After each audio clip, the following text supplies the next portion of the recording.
సీత అయోనిజ అంటే తల్లి గర్భంలో నుంచి పుట్టినవి కాదు. ద్రౌపది అయోనిజ, ఈమె తల్లి గర్భంలో నుంచి పుట్టల, ఈమె అగ్నిలో నుంచి పుట్టింది, ఆమె భూమిలో నుంచి పుట్టింది. భూమి అగ్ని రెండు కూడా ప్రకృతిలో ఉన్నాయి, పంచభూతాల్లో. ఇక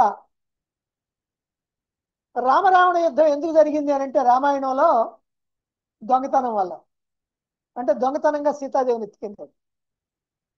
మరి కురుక్షేత్ర యుద్ధం ఎందుకు జరిగింది భారతంలో అంటే జోదం వల్ల. అక్కడ దొంగతనం, ఇక్కడ జోదం. ఈ రెండు కూడా మానవుడికి మంచిది కాదు, మనం నేర్చుకోవాలి. ఎందుకంటే వాటి వల్ల నాశనం అయిపోయారు కదా. కాబట్టి దొంగతనం కానీ అలాగే జోదం కానీ ఈ రెండు నిషేధం.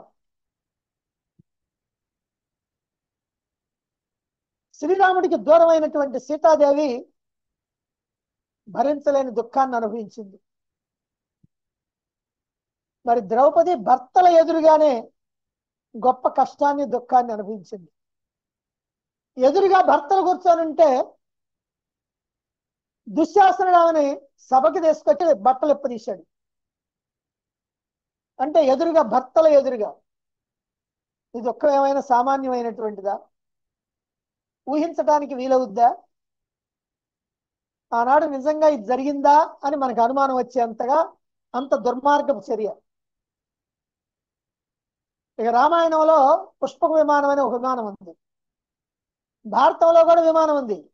ఉపరిచర వసు, మనం మొట్టమొదటిలో చెప్పుకున్నాం, ఉపరిచర వసు అయినా విమానంలో తిరుగుతుంటాడు. అందుకని ఆయనకి ఉపరి చెర, ఉపరి అంటే పైన, చెర అంటే తిరగటం, ఎప్పుడు ఆకాశంలో తిరుగుతూ ఉంటాడు.